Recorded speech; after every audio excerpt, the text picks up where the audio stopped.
Hey guys, what's up? My name is Anthony, and welcome to another edition of BnA Sports Talk. Now, if you're wondering, I'm starting to feel better.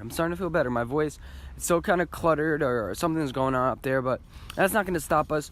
We're still going to make another video today. So I have a series going on where I'm looking at each team before the draft, seeing what their draft goals are, what they should do. And today I'm going to do the Green Bay Packers. It's a little bit out of order, but I feel like it kind of works for now because the whole Mike McCarthy, Aaron Rodgers thing. So I'm going to react to that in the beginning just a little bit. Now, my opinion, I think it's pretty much the same as anybody else, so I'm going to keep it brief. Aaron Rodgers, he is who he is. He's a diva quarterback, and Mike McCarthy, he is who he is. He's a guy. He's an old school guy. He thinks he has it his way, and he tried to have his certain way with Aaron Rodgers.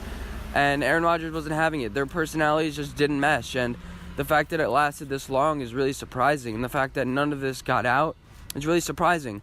And I'm a little bit cautious about this relationship. I think it's a little bit too dramatic for what it actually was. I think it was a little more pettiness rather than actual fighting and stuff like that. If it really was that bad, something would have leaked. I mean, we had rumblings, I guess, but something would have leaked of them having altercations. There were rumors before that Aaron Rodgers would change the plays. My opinion about that, you have to listen to your coach. And if that relationship doesn't work, you go to the owners. And if the owners don't do anything, that's their problem. If Aaron Rodgers really thought that Mike McCarthy was hurting this team, then he would have had him ousted. And the fact that he didn't, that's Aaron Rodgers' fault. Aaron Rodgers, I think he's petty that Mike McCarthy didn't take me. He also didn't take you. 20 other teams didn't take you. Even, it doesn't make any sense at all. Like, Dak Prescott, 32 teams passed on him multiple times. Use that as a chip on your shoulder. Don't use that to hate the guy. His team, I think the Arizona Cardinals at the time, didn't quite need a quarterback at the time, and they didn't find you a fit. There were a lot of questions with you coming out of the draft. If you want to use that chip on your shoulder, great, but don't be, vocally angry about it. I don't get it. Anyway, so let's move on to the season. This pretty much carried on to the season. Aaron Rodgers, you could tell, he wanted him out. He had enough. So right when Mike McCarthy got fired, he had that great game. I forgot who it was against, but he wanted to show, hey, Mike McCarthy was the problem, blah, blah, blah. And, yeah, so they went 6-9-1. I had them at, 9-7 or something. I didn't have them winning the division. I had the Bears winning the division because I'm like, well, you have Kirk Cousins that doesn't really perform well in primetime games, and then you have Aaron Rodgers where he's constantly injured, and yeah, something had to give. He is too impromptu. Now with Matt LaFleur, I think Aaron Rodgers is going to be happy. Do I think he's going to be coached well? No, but I think he's going to be happy, and I think he's going to play hard and want to succeed. This is his make or break year. The team is trusting him 100% to make the throws, to make every play, and win them a Super Bowl. That's why they're signing him $33 million a year. He's trying to break the mold and say, hey, you can pay a quarterback and win a Super Bowl at the same time. Those things are not mutually exclusive. Aaron Rodgers, I think it was his upbringing that kind of made him trust people less and make him more violent or more aggressive towards people. All this could have been solved if Aaron Rodgers would have been like, okay, guys, this is not working. Instead of, trying to bring the whole team down with him. Years and years of this dynasty was just wasted. I think that Seattle-Green Bay game was a perfect example. I think that was almost one of the tipping points. I think Aaron Rodgers basically said, hey, I don't want to lose this game, so I don't even know exactly what happened, but that game probably pissed off Aaron Rodgers because he didn't believe Mike McCarthy's plan, and he probably tried to execute his plan, but it didn't work, and Seattle ended up coming back. As far as their schedule goes this year, it's not easy, not hard. It's around midway through the pack. They play the NFC East, which, you can have some wins against the Giants or the Redskins, and then you have the AFC West, where you have the Chiefs, Chargers, Broncos, and Raiders, but they also play the 49ers, and I forget, there's one other team. Their schedule, what I'm trying to say is, they should win some games this year. I think their max is around 10 wins this season. Yeah, so I think they could sneak it to a wild card. With Aaron Rodgers, again, they could probably win 13, but realistically, I think they'll land around 10 this year with the new coach, quarterback scenario. So as far as needs for the drafts, they have 2 first-round picks. And I think you can get all your 3 solutions done with your first 3 picks, especially since the second round pick is pretty high too. Okay, so you have your needs, I think, that are running back, defensive line, and safety. Now, whatever you can find best value for at the time, I think you go for. And I think at the 12th overall pick, I wouldn't trade up to, unless you see Quentin Williams is there at 7 and you want to package your other first rounder. Other than that, I do not think that you move up in the draft. I think that you just stick with Cleveland Farrell, Dexter Lawrence. You stick with the best defensive tackle you see, Ed Oliver. The list goes on and on. There's so many names out there. We can go on and on about the specific whatever.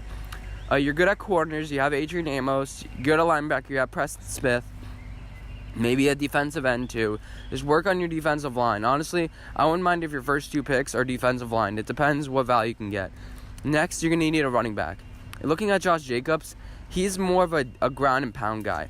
If that's what you want, great. But his teammate from Alabama, I forget his name, sorry. But he's more of a reliable back, outside catching quarterback. Josh Jacobs gets injured a little bit. He might be like the next Todd Gurley.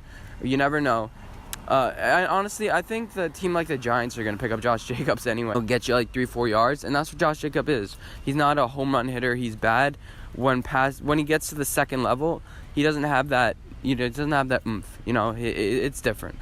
But you can get the running back situation sorted out with Josh Jacobs or whoever you see fit. I think the best value you'll find is with your second round pick. And then with your late first rounder, if you see there are pretty good safeties in this draft. They're not really that strong. You have Nasir Adderley, who I think will develop into the NFL pretty well.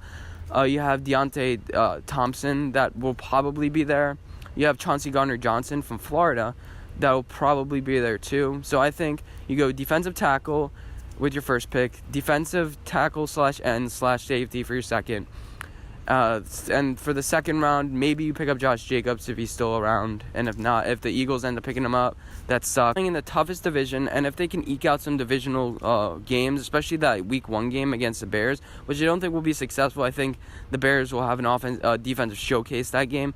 But, if you can have success earlier in the season, I think you can ride that along and even win the division this year. You have Aaron Rodgers. If he could stay healthy, and that's a big if. He's had some big injuries recently, or throughout his entire career, really. You can be successful as a team. I'm not really liking Minnesota or the Lions this year, and the Chicago. You know their formula now. Aaron Rodgers has seen them a couple of times. He knows what they're going to give him, and Aaron Rodgers is Aaron Rodgers at a certain point. Now, in no way am I comparing Eli Manning to Aaron Rodgers, but I think the situation is eerily similar to the 2016 season. So, what happened? You had the Giants, who missed the playoffs 2 years in a row, 6-10, 6-10. Same thing with the Packers. They missed the playoffs 2 years in a row. The head coach, longtime head coach, Tom Coughlin, Mike McCarthy, got fired. Then the team decided to spend a lot in free agency on defense. The Giants used like Damon Harrison, Olivier Vernon, Janoris Jenkins, those guys. The Packers, they brought in Adrian Amos, they brought in Preston Smith, brought in high marquee free agents. The Packers brought in better value, but that's not the point. Then the Giants end up going 11-5 and sneaking into a wild card spot. I think that's what's going to happen with the Green Bay Packers. They're going to go 10-6, 11-5, and sneak into a wild card spot. They won't go far, but it's the first year with the coach, and let's see what happens. And the teams are very similar too. The Packers don't have a running back. They don't have a tight end. Eli at that time, he didn't really have a running back or tight end that he can rely on. And that's what ended up happening. The offensive line was average. Packers' offensive line was average.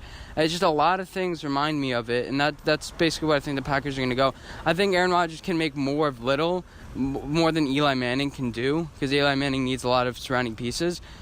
But yeah, and they're different quarterbacks, like I mentioned before. But I think that's what's going to happen. Yeah, but I love what the Packers did this offseason. You shored up your right guard.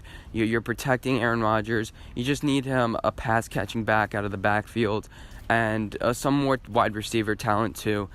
And that's pretty much it. But, Aaron Rodgers can get it to people. I'm not sure what the new offensive scheme is going to look like, but I can't see it being very different from the Mike McCarthy thing.